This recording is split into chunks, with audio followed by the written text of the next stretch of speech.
सारकेगुड़ा के बाद अब बीजापुर जिले में 7 साल पहले हुई एडमस्टा मुठभेड़ की भी जांच रिपोर्ट पूरी कर ली गई है। हालांकि कोरोना महामारी के चलते ये रिपोर्ट अब तक सरकार को प्रस्तुत नहीं हुई है। जानकारी के मुताबिक जस्टिस वी.के. अग्रवाल की अध्यक्षता में इस न्यायिक जांच आयोग ने सरकार को पत्र लिखकर सूचित किया है कि न्यायिक जांच की रिपोर्ट पूरी कर ली गई है और जल्द ही इसे शासन के हवाले कर दिया जाएगा। दरअसल एडसमेटा कांड 2017-18 मई 2013 को हुआ था। इस कांड में पुलिस और नक्सलियों के बीच कथित मुठभेड़ में 7 लोगों की मौत हो गई थी। मारे गए लोगों के परिजनों का आरोप था कि मुठभेड़ फर्जी थी और जिन लोगों की मौत हुई है वो नक्सली नहीं बल्कि सामान्य ग्रामीण थे।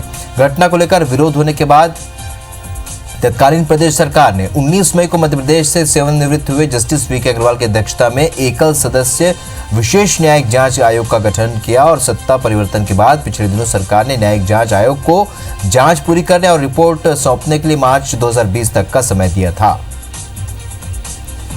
शासन जो है जो फर्जी तरीके से जो आदिवासी लोगों के खिलाफ जो कार्रवाई करती है वो नहीं होना चाहिए और जो वास्तव में जो नक्सली हैं उनके खिलाफ कार्रवाई करे ना, तो उसके लिए कोई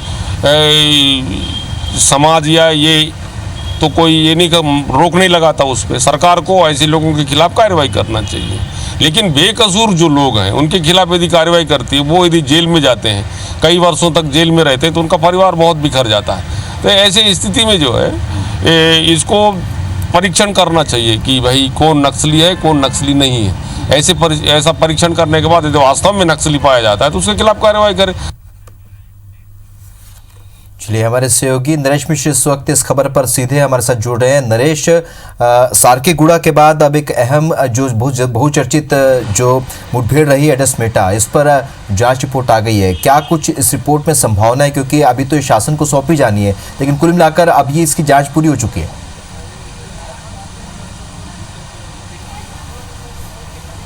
जी हाँ, क्योंकि अंतिम समय मार्च 2020 तक का बढ़ाया गया था और बाद में इसे 1 महीने, क्योंकि उस दौरान लॉकडाउन और बाकी कोरोना संक्रमण को लेकर हालात निर्मित हुए जिस तरह से, उससे ये अवधि और आगे बढ़ाई जा सकती है। तो अगले कुछ दिनों में ये रिपोर्ट भी शासन को प्रस्तुत हो सकती है। आयोग ने लगभग अपनी जो जांच की प्रक्रिया है वो लगभग पूरी कर ली है। तो ये महत्वपूर्ण इसलिए है क्योंकि इससे पहले सारकेगुड़ा मामले में जिस तरह से जांच रिपोर्ट सामने आई है, बीजापुर का ही सारकेगुड़ा मामला था और एडसमेटा मामला भी बीजापुर का ही था।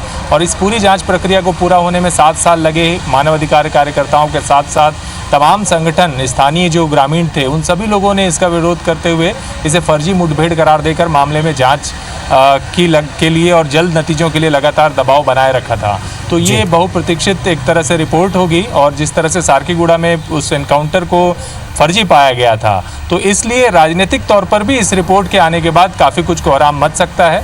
और देखिए, सीबीआई ने भी इस मामले में सुप्रीम कोर्ट में के निर्देश के बाद जबलपुर में मामला दर्ज किया था। तो सीबीआई भी इस मामले की जांच कर रही है और यहाँ पर भी एडसमेटा में 8 लोग मारे गए थे, जिनमें 3 लोग नाबालिग थे और आरोप ये था कि बीच वंडुम मनाने रात के वक्त जो ग्रामीण जमा हुए थे उन पर सीआरपीएफ कोबरा के जवानों ने गोलीबारी की और इसे माओवादी मुठभेड़ बताया, जबकि एक तरह से कथित तौर पर ये फर्जी मुठभेड़ थी।